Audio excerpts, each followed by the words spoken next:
Ave Maria, cheia de graça, o Senhor está contigo. Bendito sois vós entre as mulheres, bendito é o fruto do vosso ventre, Jesus. Santa Maria, Mãe de Jesus, rogai por nós, buscadores de conhecimento, agora e na hora do nosso desenlace. Que assim seja. Boa noite a todos, sejam muito bem-vindos a mais um Momento Espírita. Opa, troquei. É de tanto fazer programa espírita, eu já estou começando a confundir. Boa noite a todos, sejam muito bem-vindos a mais uma reunião de estudo aqui do Centro Espírita Os Humildes de Jesus. Como sempre, é uma honra poder dividir esse início de noite com vocês. E hoje nós iremos falar sobre o tema do ciúmes. Por que eu trouxe esse tema? Porque apesar de aqui ser um centro espírita, uma das coisas que a gente mais lê nos livros espíritas é como o romance, o lado afetivo, o lado amoroso e o lado emocional das pessoas é uma das coisas que pode auxiliar na evolução espiritual delas ou atrasar. Eu mesmo já li muito livro espírita que contava caso de ciúmes possessivos durante, às vezes, 3 encarnações seguidas, de espíritos se apegando tanto um ao outro que eles ficavam perseguindo um ao outro, de pessoas que acabaram desenvolvendo grandes karmas na encarnação delas, por elas não conseguirem abrir mão do desejo de possuir um companheiro ou companheira. Então, não tem como não falar de um tema como esse para ajudar na evolução espiritual, porque é um tema que bate muito nas pessoas, tanto o lado afetivo quanto o lado financeiro. Então, na última palestra, eu falei sobre os 3 tipos de apego e de como esses apegos se manifestam e como você deve tentar trabalhar para não ser dominado pelo seu apego ao companheiro ou companheira. E hoje eu vou falar sobre o ciúme e como o ciúme geralmente é uma expressão da nossa insegurança, basificando com os 3 tipos de ciúme que foram postulados lá por Freud. Freud achava o ciúme uma das manifestações psíquicas mais interessantes em relação ao apego e como a gente lida com o outro, porque o ciúme ele acaba mostrando muito dos nossos complexos inconscientes, mostram muito das nossas inseguranças e acaba mostrando muito do que está realmente acontecendo dentro da gente em relação à nossa visão sobre quem nós somos.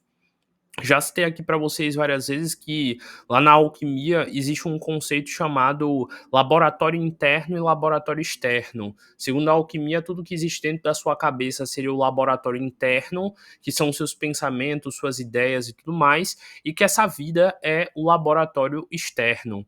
E segundo a alquimia, muitas das vezes o que acontece fora da nossa mente é um reflexo de como a nossa mente está por dentro. Por exemplo, uma pessoa que tem uma casa muito bagunçada, isso pode ser um reflexo de como tá a cabeça dela, também bagunçada. Tanto que tem gente que quando para arrumar a casa, acaba arrumando também a própria cabeça. Tem gente que, por exemplo, acaba tendo vários problemas na vida ao redor dela porque ela é mal resolvida com ela mesma. E o ciúme é uma dessas expressões de como nós, às vezes, estamos muito mal resolvidos conosco. Para vocês entenderem melhor o que é ciúme, eu gosto sempre de puxar a etimologia da palavra, e ciúme vem lá do latim zelumen, não sei falar latim ainda, então acho que é assim a pronúncia, zelumen virou ciúmen. E o que zelumen significa? Zelumen vem da palavra zelo. E para quem entende e conhece um bom português, sabe que a palavra zelo significa cuidar. Ter zelo por alguma coisa é você ser cuidadoso com alguma coisa. Se você tem um zelo com o seu carro, é porque você deixa seu carro bonitinho, arrumadinho, limpinho. Se você tem zelo com a sua casa, é porque sua casa ela tá impecável, ela tá bonita, todo mundo que chega nota que ela tá ali arrumadinha. E, por curiosidade, em espanhol, um homem ciumento ou uma mulher ciumenta é geralmente um homem zeloso. Lá eles chamam ciúmes de zeloso. Ela é muito zelosa, tipo, ela é muito ciumenta. Então lá eles ainda usam, já que a etimologia, a língua espanhol nasceu também dessa mesma ruptura lá do latim original e de todos os desenvolvimentos. Afinal, para quem lembra aí, Portugal e Espanha ficavam um do ladinho do outro. No espanhol, até hoje, se fala zeloso e zelosa para definir alguém ciumento ou ciumenta. E, como eu expliquei, zelo representa o ato de você ter cuidado com algo. Então, originalmente, provavelmente alguém viu outra pessoa sendo, entre aspas, cuidadosa demais com quem amava e começou a dizer: você tá zeloso, hein? Você é zelumento, sei lá como é que eles conjugavam esse diabo. Você é muito zeloso, né? E então zelumen virou ciúmes. E a ideia original de um ciumento que não consegue se controlar é que ele está apenas cuidando do que é dele. Tanto que é uma das frases que geralmente a gente ouve quando a gente confronta alguém que é ciumento. Eu tô cuidando do que é meu. E aí dá pra gente lembrar muito da minha palestra sobre os tipos de apego e por que nós somos tão apegados às coisas. Vale a pena assistir essa outra palestra para poder entender essa daqui. Então, o ciumento, ele acredita que dessa forma dele, de ficar em cima da situação, cuidando o tempo inteiro, observando o tempo inteiro, ele está sendo zeloso, ele está sendo cuidadoso com aquilo que é dele. E Freud, lá na psicologia, na psicanálise, ele vai lá e define 3 tipos de ciúmes, que são os que eu vou explicar aqui hoje durante a palestra e que vou mostrar para vocês como é que ele se desenvolve na nossa psique. Então, não se esqueçam, o ciumento, segundo a etimologia, seria aquela pessoa muito cuidadosa, aquela pessoa que cuida tanto do companheiro ou da companheira dela a ponto de passar dos limites. Seria tipo aquela pessoa que ela tem muito apego a um objeto material e ela não quer nem que ninguém pegue, que ninguém nem encoste. Ela começa a falar várias coisas. Não, você vai deixar cair no chão, você vai quebrar. Então, tecnicamente, a gente pode ter ciúme não só de objetos materiais, mas a gente pode ter ciúme de um pet, de um familiar, de um amigo, enfim, de qualquer pessoa ou coisa ou objeto que você tenha medo de perder e que você queira cuidar, entre aspas, para não perder, você está sendo zeloso. E, como eu expliquei na semana passada, a ideia de apego a algo surge de acordo com o que você acha que essa tal coisa complementa em você. Geralmente nós buscamos um companheiro ou companheira de acordo com aquilo que a gente sente que está faltando na gente. Por exemplo, é muito comum que as pessoas busquem um companheiro ou uma companheira pela necessidade de suprir uma falta que se tem. Por exemplo, se você é alguém que não se cuida por vontade própria, é muito comum que você tenha a idealização de que o seu companheiro ou companheira tem que vir para ser a pessoa que vai te cuidar. Ou se você sente que alguém que não recebe carinho das pessoas, você vai querer que essa pessoa seja carinhosa com você como uma forma de amor. Tanto que existe lá aquela famosa teoria dos tipos de amor, que é no caso lá o ato de serviço, que é no caso quando você gosta que a pessoa faça coisas para você como uma forma de amor. Tem o toque físico, que é quando você gosta de grude, de sentir a pessoa tocando em você o tempo todo. Tem também o tempo de qualidade, que é quando você quer ficar o tempo inteiro ali junto com aquela pessoa. Além do tempo de. Além do tempo de qualidade, tem mais qual? Deixa eu lembrar. Tem também. Quando eu lembrar, eu digo. Mas cada um desses tipos, ele na verdade mostra o que é que você está sentindo falta. Tem o ato de serviço, tem o tempo de qualidade, tem o toque físico, tem o de presente que eu esqueci. Enfim, cada um vai mostrar direitinho o, o, o que falta em você. E na verdade, o tipo que você sente mais em você é a forma com que você está sentindo a falta de ter acolhimento. Então, os tipos de linguagem de amor, eles vão definir exatamente isso aí. O que você sente falta, o que você acha que você não é capaz de ter sozinho, então você precisa que alguém de fora venha lhe dar isso. Por exemplo, é muito comum uma criança que cresceu sem receber presentes dos pais e etc., e via os coleguinhas, os amiguinhos ganhando presentes, considerar que a forma de amor dela é o de presente, que é você receber presentes, porque através daquele presente você se sente amado.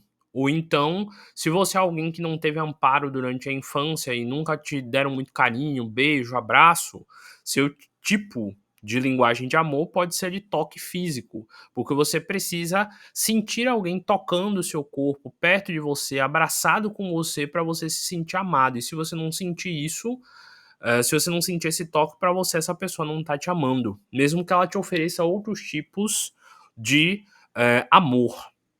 O tempo de qualidade geralmente é o de crianças que passaram muito tempo sozinhas. E quando tinha o tempo com o pai ou com a mãe era raro. Então, para ela ficar perto de alguém conversando, interagindo com essa pessoa, é a forma dela de se sentir amada. O ato de serviço é quando ela sente que, mesmo sem ela pedir, a pessoa faz coisas por ela. Então, também é uma forma de sentir amor. E palavras de afirmação, que é aquela pessoa que precisa se sentir elogiada o tempo inteiro para ela sentir que ela é amada. Então, de novo, mas aí uma explicação para vocês terem essa percepção terem essa percepção de como entender que tipo de amor você está buscando e por que você está buscando. Isso é um reflexo do que você sentiu falta. Então, é muito comum que, para você se sentir amado por alguém, que você precise receber esse tipo de afeto, que é o seu preferencial, e também você acaba se apegando a essa pessoa. Afinal, vamos dizer que, por exemplo, você nunca teve toque físico. E aí você começou a ter um namorado ou uma namorada que fica o tempo inteiro de mão dada com você, de braço dado com você, te abraça, fica grudado contigo vendo filme o tempo inteiro. Se você passa dias sem ver esse namorado ou namorada, você vai sentir como se aquele amor que vocês dois tinham tivesse acabando exatamente pelo fato de que você não está sentindo o toque físico. E aí que começa a surgir coisas como o apego e como o ciúme. É na falta daquilo que te dá prazer que você começa a ficar inseguro exatamente porque você quer ter de volta essa tal coisa. Então, como eu falei, já que a etimologia da palavra ciúme é zeloso ou aquele que cuida, quando a gente está em um estado de ciúmes, a gente na verdade está querendo cuidar para não perder aquilo que é muito bom para a gente. Eu usei essa mesma imagem para representar os filmes porque, de novo, para mim ela mostra muito bem. A moça tá ali conversando despretensiosamente com um cara, sem intenção nenhuma, mas o zeloso, o ciumento, tá ali olhando com medo de perder a mulher dele. Porque provavelmente essa mulher dele é a mulher que entrega a ele tudo aquilo que ele não recebeu dos pais, dos amigos, é aquela pessoa que cuida dele e faz por ele aquilo que ele não tem em outros locais. Então, se você fizesse, se você encontrasse alguém que te ama, que te cuida, que faz tudo por você, que faz a vida ficar colorida e mais feliz, e você do nada percebesse que você está correndo a chance de perder essa pessoa para outra pessoa, como é que você ia se sentir? Provavelmente muito inseguro e com muito medo, correto? Então, os tipos de ciúme, eles vão estar associados à reação biológica e mental que você vai ter de acordo com como você está se sentindo. E existem três tipos de ciúmes de acordo com Freud. O ciúme seguro, que seria o ciúme onde você está tranquilo. O ciúme delirante, onde você cria cenários na sua cabeça. E o ciúmes projetivo, onde você vê maldade, digamos assim, resumindo muito, nos comportamentos do seu parceiro ou parceira. E agora eu vou destrinchar cada um deles para a gente entender como ele vai se manifestar em você e o que você pode fazer para conter esse ciúme. O primeiro tipo de ciúme, eu vou explicar o ciúme delirante. E o ciúme delirante é aquele ciúme associado aos delírios. É um ciúmes onde você começa a idealizar no comportamento dessa pessoa que você se relaciona várias atitudes que não condizem com o que está acontecendo de verdade. Você começa a delirar. Você começa a ver nela uma maldade ou uma atitude que ela não tem. Por que esse ciúme delirante acontece? Porque quando você percebe que você está quase perdendo aquela pessoa que você ama, você começa a ficar ansioso. E nessa ansiedade você começa a ficar com medo. E nesse medo, sua mente ela começa a criar motivos para estar com medo. Porque ela precisa de ter motivos para poder explicar do porquê ela está naquele estado tão confuso. Aqui no canal eu tenho uma palestra específica sobre a ansiedade, como ela se desenvolve passo a passo, então não vou repetir aqui. Mas resumindo muito, quando você fica ansioso, o seu corpo ele entra num estado de luta ou fuga. Então, ele começa a entrar num estado de medo muito grande. E como muitas das vezes a gente não tem explicação para esse medo, a nossa mente ela vai ter que criar algo para preencher essa lacuna. Antigamente, a ansiedade da gente vinha, sei lá, se você estivesse andando numa floresta e você ouvisse um barulho diferente, porque aquilo poderia ser a representação de um predador vindo lhe atacar. Então era uma ansiedade com razão. Você ouvia o barulho, a sua mente preenchia a lacuna mental de que podia vir um animal para pular em cima de você, então você ficava muito mais atento e corria para se proteger. E no caso da ansiedade associada ao ciúme. Então, esse cara aí, vamos dizer, olhou a mulherzinha dele ali. E ele viu a mulherzinha conversando com outro cara. Então, por ele estar longe, ele não sabe do que eles estão conversando, ele não sabe qual é o tema, ele não sabe por que eles dois estão tão risonhos. Então a cabeça dele vai começar a delirar, criando inúmeros motivos pelos quais eles estão rindo tanto. Ele pode pensar que eles dois estão rindo dele, ele pode pensar que os dois estão rindo porque os dois funcionam muito melhor juntos um com o outro. Ele pode pensar que eles estão rindo porque um tá flertando com o outro e dando em cima do outro. A mente dele, por estar ansiosa e com medo, vai ter que criar cenários imaginativos para fechar as lacunas do fato dele não saber o que é que tá acontecendo ali na conversa dos dois. Então ele vai começar a imaginar e delirar cenários catastróficos, onde ele com certeza vai perder aquela mulher, onde com certeza os dois não vão ficar mais juntos, onde com certeza essa mulher será roubada por esse homem e que ele nunca mais encontrará alguém como ela. Então, quanto maior o nível de ansiedade da pessoa que tem ciúme delirante, maiores serão os delírios que ela terá relacionados àquela perda. Porque a mente dela vai querer alimentar cada vez mais motivos para acreditar que realmente aquilo ali é um baita de um perigo. Então, o delirante, ele vai entrar em um estado de criar cenários. A mente dele vai começar a querer confirmar que aqueles cenários que ele está idealizando são verdadeiros. E ele vai ser aquele delirante que provavelmente vai fazer o show. Ele vai entrar na situação, ele vai começar a gritar, brigar, ele vai querer pegar essa mulher, puxar ela pelo braço para longe desse cara. Ele é aquele que vai dizer sim, você estava fazendo isso mesmo. Ele vai ser aquela pessoa que vai alimentar o delírio e ele vai começar a puxar, sei lá, várias coisas.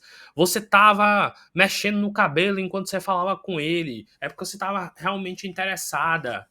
Você ajeitou o decote para ficar maior, porque você queria que ele te visse, que ele te olhasse. Então, o delirante ele vai começar a ver comportamentos que nem estão acontecendo para que tenha sentido o ciúme que ele está possuindo ali. E lá no final da palestra eu vou explicar por que os ciumentos eles têm tanto medo e o que você pode fazer para tentar conter esses tipos de ciúme. Mas basicamente o ciúme delirante é esse ciúme mais comum, entre aspas, é o ciúme do medo de perder, onde você fica irracional exatamente pelo medo de perder e onde você fica criando cenários na sua cabeça para dar motivo para aquele ciúme. Então, quanto mais inseguro ou insegura você for, maior será o seu cenário delirante, a ponto de você passar a acreditar na sua cabeça que você é um completo inútil, que você não tem nada de bom, que essa pessoa com certeza é melhor que você, a ponto de você não parar para raciocinar coisas simples, como por exemplo, poxa, se eu não fosse tão interessante, se essa mulher não gostasse de mim, ela não ia estar do meu lado. Então, por que eu tô tão preocupado com aquele cara conversando com ela? Ou então, se você é mulher, você vai parar pra pensar, rapaz, eu já tô com esse cara há tanto tempo, ele me adora, a gente vive junto, a gente tem filho, ele já me assumiu, a gente é casado, por que eu tô com tanto medo de perder ele pra essa menina aí, que ele tá conhecendo hoje, a primeira conversa com ela? Então, de novo, a gente vê aí o quanto o delirante, ele realmente tem um delírio, ele tem uma ruptura com a realidade e ele começa a criar na cabeça ansiosa dele inúmeros cenários para confirmar que ele está certo de estar inseguro, ansioso e ciumento. Então, todo esse cenário que ele cria na cabeça dele é a forma que ele acha de estar protegendo, de estar cuidando, de estar sendo zeloso com a mulher que ele ama, porque assim, ele ficando de olho na situação, é como ele vai se proteger de que a situação escale e fique pior. E o segundo tipo de ciúmes é o ciúme projetivo. Por que tem esse nome projetivo? Porque, bora parar para pensar, o que é um projetor? Um projetor é geralmente um objeto que emite luz, ele projeta luz, ele projeta a imagem. Você já foi num cinema e lá tem um projetor que fica projetando na tela inúmeras imagens e cenários. E geralmente o projetor, ele projeta o que tem dentro dele, entre aspas. Ele projeta o que tem no DVD que colocaram nele, no pendrive que colocaram nele, no vídeo que colocaram nele, correto? Então, quem tem ciúme projetivo vai ser aquela pessoa que tem ciúme de que o outro possa vir a fazer aquilo que ele já faz. E o ciúme projetivo é o pior ciúme que pode ter, o mais perigoso caso você esteja se relacionando com alguém que tem esse ciúme. Por quê? Porque lá na psicanálise e também na psicologia analítica, a ideia de projeção é a ideia de vir à tona, ou vir na realidade, aquilo que existe dentro de você. Então você sempre vai ver no outro falhas de comportamento de acordo com aquilo que você faz por dentro.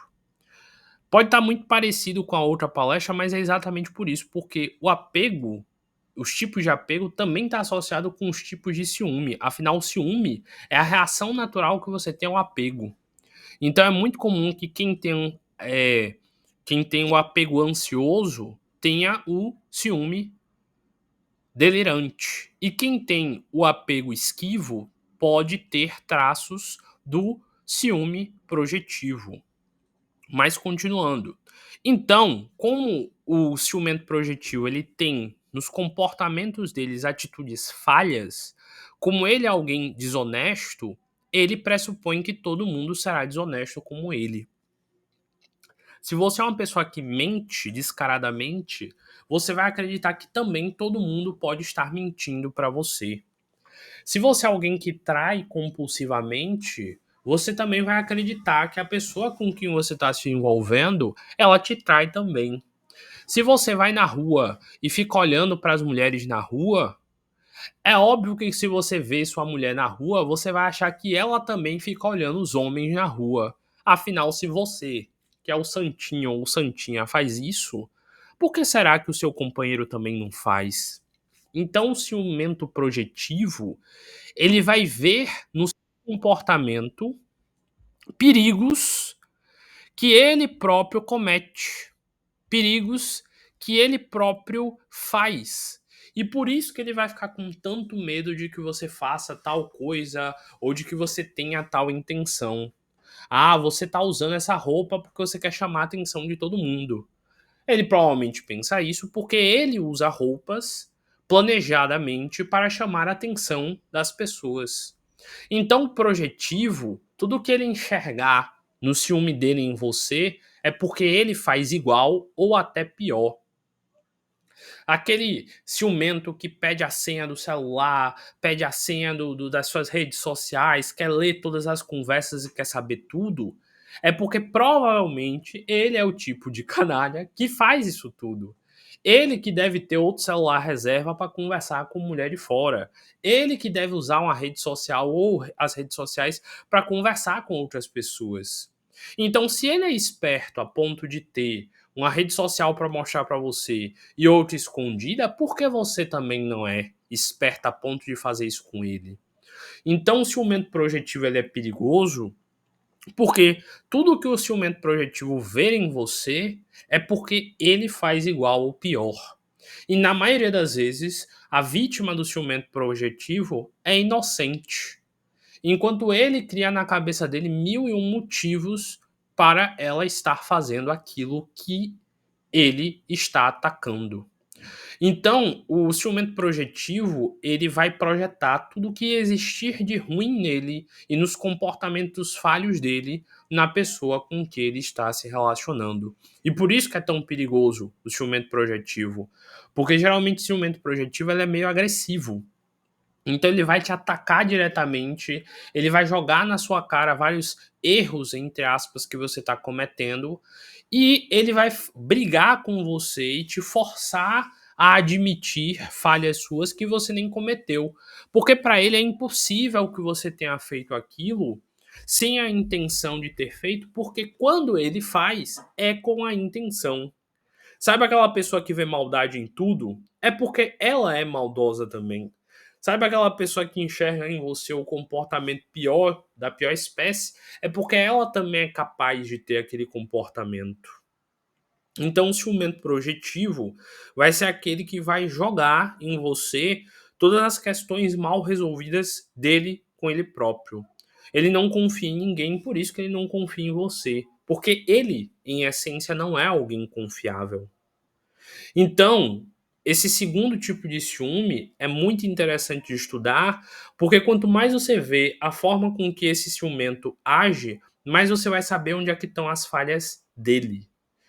Tanto que é muito comum quando você parar para ouvir a história de alguém que sofreu um relacionamento com alguém muito ciumento, se você parar para analisar a forma com que esse ciúme dessa pessoa se manifestou, vai dizer muito de quem realmente era esse companheiro às escondidas.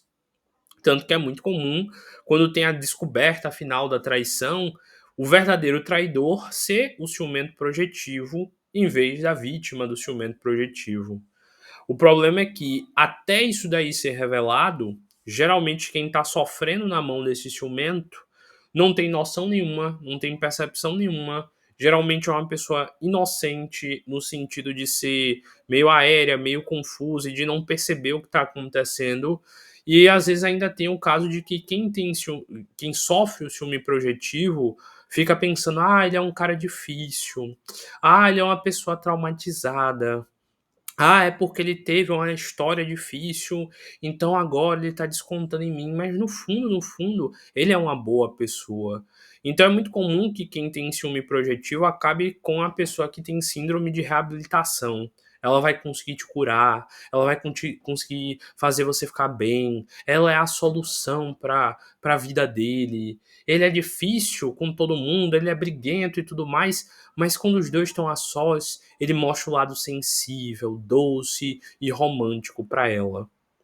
Então, ela fica vivenciando esse momento de migalha emocional, essa montanha russa. Agora nós dois estamos bem e nos amando, mas daqui a pouco, quando ele tiver o pico de ciúme dele, vai ser horrível e eu vou sofrer, eu vou sofrer, eu vou sofrer, mas eu, com meu jeitinho, vou curar ele. Ele vai ficar bem de volta e nós dois vamos voltar para o país das maravilhas. O problema é que, psicologicamente falando, e de acordo com a neurociência, é viciante para uma pessoa ficar nessa. De ter momentos bons e momentos ruins, momentos bons e momentos ruins. Porque o cérebro dela já fica esperando a próxima montanha russa. O próximo momento onde o ciumento vai fazer o show e todo mundo vai parar para olhar. Tanto que é muito comum que nesses casos de agressões e tudo mais, isso acabe acontecendo depois de muitos avisos. Geralmente pessoas que têm esse padrão de comportamento tóxico, elas vão dando pistas desde o começo do relacionamento. O outro que por estar apaixonado, por estar envolvido ali, não consegue perceber essas coisas e acaba se deixando cada vez mais entrar nesse lado tóxico. Por quê? Porque geralmente a vítima, ela nunca percebe que ela está sendo atacada, ou então ela ama tanto que ela relativiza os ataques que ela está sofrendo, ou então ela está tão apegada ao pouco carinho que aquela pessoa dá, que para ela não tem por que sair daquilo ali. Ela tá tão acostumada aos momentos bons serem para ela muito bons que ela não vê motivo para sair dali. Eu acho que eu já contei para vocês aqui, mas eu vou repetir essa história porque ela vale a pena. Uma vez um turista, ele foi para a África e ele foi até uma região onde tinham muitos elefantes. Chegando lá, ele encontrou um elefante que ele ficava preso, amarrado pela pata, numa árvore. E aí ele olhou o tamanho do elefante, o elefante era enorme, muito maior que a árvore, muito mais forte, muito musculoso. A árvore era pequenininha, a corda já era meio frágil, nem tinha mais como segurar direito o elefante, mas o elefante continuava preso àquela árvore e não saía de jeito nenhum. Quando ele foi tirar foto daquele elefante, ele se aproximou do elefante, ele ficou morrendo de medo. Só que o guia falou pra ele: não se preocupe, ele tá amarrado. Aí o turista falou: tá, ele tá amarrado, mas essa corda tá velha, ela tá podre. Essa árvore aí é fraca, ela tá seca, tá morta praticamente. Ela não vai segurar esse elefante de jeito nenhum. Só que aí o guia foi e falou: esse elefante, ele tá do lado dessa árvore desde que ele nasceu. Quando ele era pequeno, ele tentou a todo custo fugir dessa árvore, tentou puxar essa corda e ele nunca conseguiu, porque na época ele era pequeno, na época a corda era forte e na época a árvore também era forte. Como ele cresceu tentando fugir dessa árvore e nunca conseguiu, ele simplesmente desistiu e parou de tentar fugir. Então não importa que hoje ele seja maior que a árvore e mais forte que ela. Não importa que hoje essa corda esteja podre, velha e não aguente segurar ele se for necessário. Não importa se essa árvore seja hoje em dia fraca e frágil. Na mente dele, essa corda é a mais forte de todas e essa árvore é a mais forte de todas. Então ele nunca vai fugir disso aí. E esse turista, quando ele ouviu essa argumentação, ele ficou em choque, percebendo o seguinte, que na maioria das vezes na vida, nós estamos presos em árvores como estas, por cordinhas como esta. Esse elefante, a hora que ele quisesse, já tinha anos que ele poderia ter fugido da árvore, mas ele continuava preso do lado dela e nem tentava fugir, porque para ele não tinha como. Ele não tinha força e capacidade para isso. Para ele, o mundo dele era aquela árvore. E uma pessoa que tá num relacionamento tóxico é a mesma coisa. Ela tá tão presa ali que todo mundo que tá de fora olha pra ela e pensa: meu Deus, como é que fulana aceita isso? Por que é que fulana tá ali? Por que fulana não sai, não termina com esse homem? Mas na mente dela, ela é esse elefante preso na árvore. Ela não consegue conceber a ideia de romper com aquela árvore. Porque na mente dela, aquela árvore, no caso o companheiro, já colocou que ninguém vai desejar ela, que ela é feia, que ela não vai achar ninguém melhor, que ela tá gorda, que ela tá velha, que ela tá esquisita. Sei lá, ele vai acabar com a mente dela para que ela sinta que sair do lado dele vai ser a pior coisa do mundo para ela, que ela nunca vai achar um homem como ele, enfim. Esses diálogos que na mente da vítima são muito fortes, muito fortes. E ela não consegue se libertar daquilo, igual o elefante preso na árvore. Aqui no canal eu tenho uma série de 4 palestras sobre defesa psíquica, onde eu ensino exatamente como romper esse tipo de pensamento que te mantém preso a algo. Lá eu dou vários exemplos de como uma mente pode se sentir frágil a ponto de não perceber o quanto ela precisa quebrar com isso. Tem lá as 4 palestras, é só você assistir, aprender direitinho, colocar em prática que você provavelmente consegue sair de um relacionamento ruim. Você consegue se tornar o elefante que rompe a corda e quebra a árvore. Então já está tudo aqui explicado em muitas palestras de como você pode fortalecer sua mente para quebrar esse vínculo. Mas o principal aqui é a gente observar aqui Aquele que tem um ciúme projetivo ou aquele que domina a situação só domina porque o que está do outro lado se sente fraco, acredita que é fraco e não vê a real força que ele possui. Então, a melhor forma de você quebrar o ciúme delirante, quebrar o ciúme projetivo, é você se tornar alguém tão confiante a ponto de não aceitar ser vítima jamais de alguém assim. Se no caso você é alguém que se considera como alguém que tem ciúme delirante, perceba, você só vai se libertar do seu ciúme delirante quando você parar de ser inseguro ou insegura. Se você é alguém que tem ciúme projetivo, é um pouco mais complicado, mas você precisa trabalhar sua mente para perceber e entender que nem todo mundo é desconfiado que nem você e nem todo mundo tem uma vida dupla que nem você. Então, sim, tem pessoas dignas e honestas no mundo.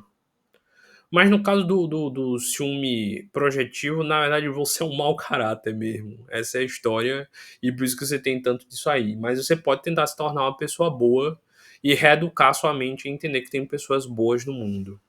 Mas se você é a vítima desses ciúmes, o que é que você pode fazer?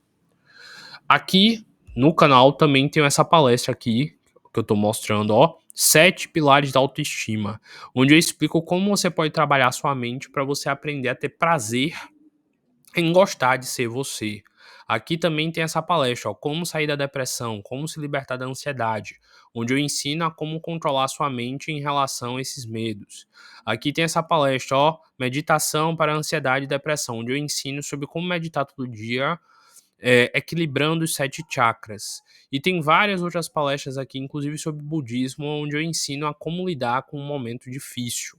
Então vocês podem assistir aí, já tem material para absolutamente tudo, caso você queira se curar. Mas relembrando rapidamente, porque o horário não vai me permitir aprofundar, existem 7 pilares da autoestima, 7 coisas que você pode fazer diariamente para que você se sinta mais confiante e mais bem resolvido com você mesmo. E, lembrando, autoestima é algo que você precisa estar construindo todos os dias um pouquinho mais. Por quê? Porque o mundo e as pessoas que estão ao nosso redor são como a gravidade. Elas sempre vão estar tentando nos jogar para baixo. Elas sempre vão tentar estar nos jogando no chão. E toda vez que você constrói a sua autoestima, é como se você estivesse forçando o seu corpo a se manter em pé e a sua mente a se manter em pé. Você agora aí que está me ouvindo, se estiver sentado ou em pé, a gravidade ela está tentando te jogar no chão. Só que os seus músculos, sem que você perceba, estão rígidos para te manter em pé ou para te manter sentado. Só que para você é tão natural estar em pé ou estar sentado que você nem sente mais a gravidade atuando sobre seu corpo. Uma pessoa com autoestima bem resolvida e bem construída vai ser exatamente essa pessoa que ela já está tão bem fortalecida que é como se ela estivesse lutando igual ao seu corpo contra a gravidade. Ela nem precisa fazer esforço porque ela está sempre em pé. E agora também explicando para vocês, existe um terceiro tipo de ciúmes, que é o ciúme que deve ser o objetivo de todo mundo chegar, que é o ciúme seguro. O ciúme seguro é um ciúme equilibrado. É um ciúme onde, entre aspas, você não tem ciúme de verdade da pessoa. É aquele ciúme do tipo, pô, você olha alguém dando em cima da sua mulher ou do seu marido e você fica inseguro, mas você se lembra de quem você é, do valor que você possui e você fica bem resolvido com a situação. Então, quem tem ciúme seguro vai, obviamente, ter medo de perder a pessoa, mas não vai entrar em um estado de delírio ou num estado de projeção por ser bem resolvido consigo mesmo. Então, o objetivo de todo mundo no mundo é deixar de ser ciúme delirante e deixar de ser ciúme projetivo para se tornar ciúme seguro. E como o próprio nome diz, no ciúme seguro, assim como no apego seguro, você é tão seguro de si que você não deixa o medo de perder a outra pessoa dominar a sua mente. E como é que você pode trabalhar os 7 pilares da sua autoestima para você ficar em pé. E de novo, vamos pensar que você é como se fosse o telhado de uma casa. Pilares são coisas que dão sustentação, correto? Então, o objetivo é você tentar manter esses 7 pilares em perfeito equilíbrio, todos muito bem trabalhados. Mas se você não tiver alguns ou não conseguir construir alguns, pelo menos que os outros estejam em pé, para que assim você não caia no chão. Então trabalhe de acordo com o pilar que tiver ao seu alcance, mas tente trabalhar em todos eles. Tem dia que um pilar vai estar ruim, tem dia que outro pilar vai cair, mas o importante é você tentar sempre, todos os dias, manter esses pilares estruturados, para assim você ficar mais forte. O primeiro pilar é o da família. Por que o da família? Porque é da família que a gente nasce e vem para o mundo.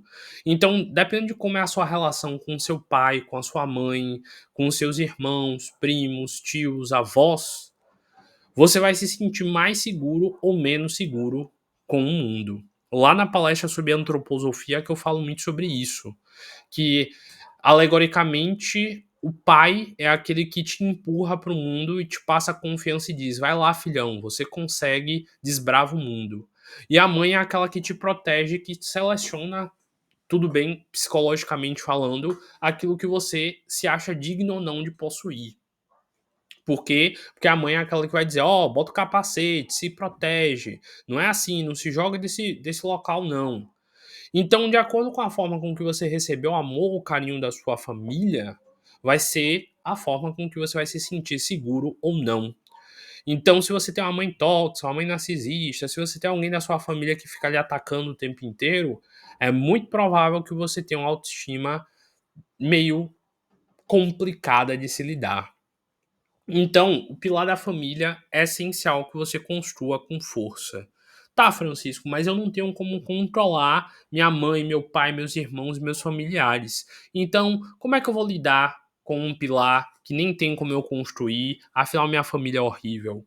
Bem, você não pode controlar como sua mãe é, mas você pode controlar como é que você vai reagir ao jeito que a sua mãe tem.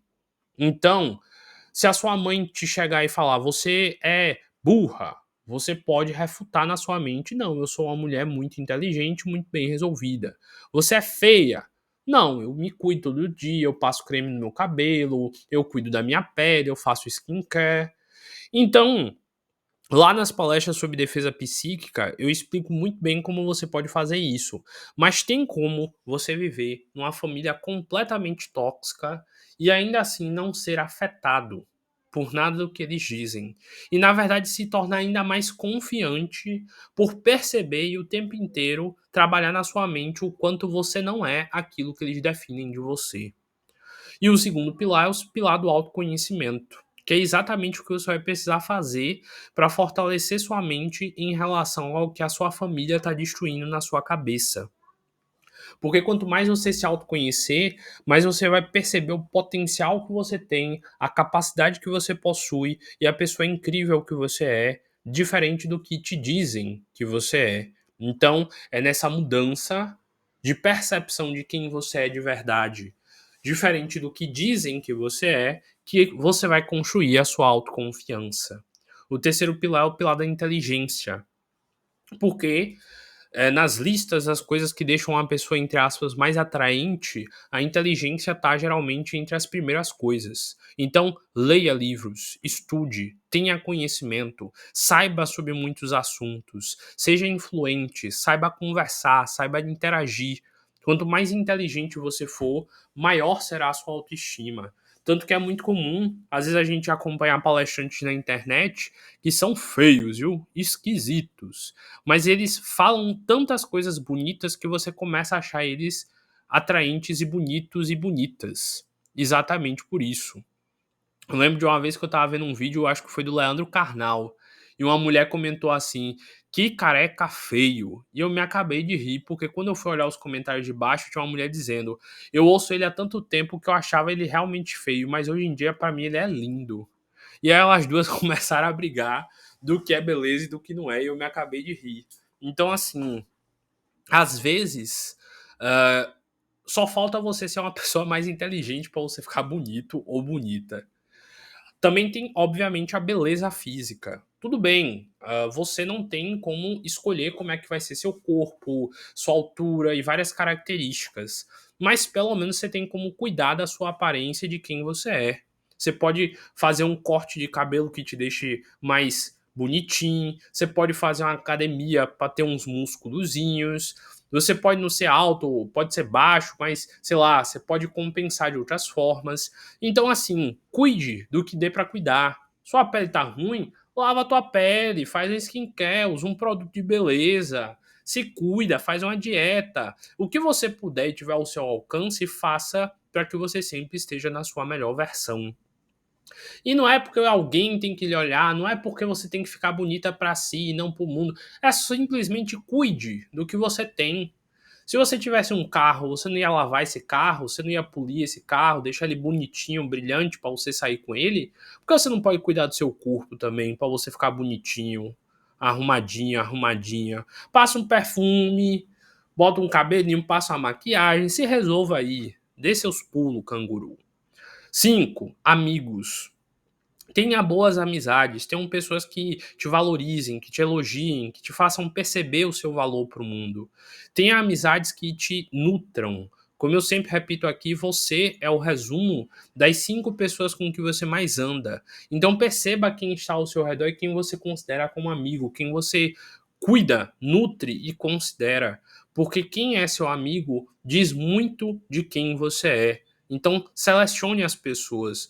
Lá nos livros de Napoleão Hill, ele fala muito isso. Que se você quer ser uma águia, você tem que andar com águias. Se você quer ser qualquer coisa na vida, a primeira coisa que você precisa fazer é andar com pessoas do mesmo nível que você deseja possuir. O sexto pilar é o pilar do amor. Ele representa o ato de você sentir-se amado ou de você doar amor. E geralmente o que é ensinado é que o maior amor de todos é o de Deus por você. E esse daí não tem como você negar ou dizer que não possui. Às vezes a gente não pode não ser amado pelos nossos amigos, por um companheiro ou companheira, mas o amor de Deus nunca vai nos faltar. Então trabalhe essa ideia do amor em você. Lá na outra palestra eu me aprofundo muito mais, mas basicamente o que esse pilar quer dizer é que você precisa se amar. Para que você seja amado por outras pessoas, você precisa se amar. E quanto mais você se ama, mais você se cuida, mais você faz coisas por você e por consequência o mundo flui melhor para você. Porque cuidar do seu corpo, da sua aparência, da sua alimentação, do seu sono é um ato de amor por você mesmo. Se você não se amar, como é que os outros vão te amar e te admirar? E o sétimo é o pilar do reconhecimento. Reconheça a sua história. Reconheça tudo que você já fez. Reconheça e lembre de todos os seus feitos, de todas as coisas grandiosas da sua vida. Já conheci muita gente que quando tinha um feito e eu perguntava, e aí, tá feliz? A pessoa, foi só minha obrigação, eu tinha de fazer mesmo. Não tinha outra opção senão não ser essa tal pessoa. E não é bem assim. Seu potencial foi utilizado. O local que você conquistou merece felicidade e merece reconhecimento. Reconheça seus feitos, reconheça as batalhas que você já venceu, reconheça os períodos difíceis que você se transpôs. Tenha reconhecimento de gostar da sua história. Tente olhar as partes positivas, os pontos altos da sua história e as coisas que você se orgulha de ter feito. Seja satisfeito e reconheça o devido valor que você possui. E se você ainda acha que você não tem valor e que você ainda não fez nada para se gerar reconhecimento, ainda dá tempo de você correr atrás de fazer coisas e deixar coisas para o mundo que te deixem orgulhoso ou orgulhosa. Uma pessoa que tem esses 7 pilares bem construídos jamais vai aceitar ficar na mão de um ciumento delirante ou de um ciumento projetivo. No primeiro sofrimento, na primeira situação ruim, essa pessoa vai pular fora, porque ela não vai ficar do lado de alguém que está maltratando ela, se ela se ama e se ela se cuida o tempo inteiro. Então, se você quer se libertar do ciúme, de deixar de ser ciumento ou de deixar de receber ciúmes, tudo começa de dentro para fora. É clichê, mas é verdade. Tudo está dentro de você. Tudo tá aí dentro. Você precisa ir ao encontro, resolver e entender para se curar de verdade. E aqueles que realmente fizerem todo esse processo de reflexão, de estudo, aproveitarem essas palestras que estão aí de graça no YouTube, é só você pegar, assistir, fazer anotações e refletir, eu tenho certeza que pela sua dedicação em prol da mudança, você obterá o sucesso como a única possibilidade.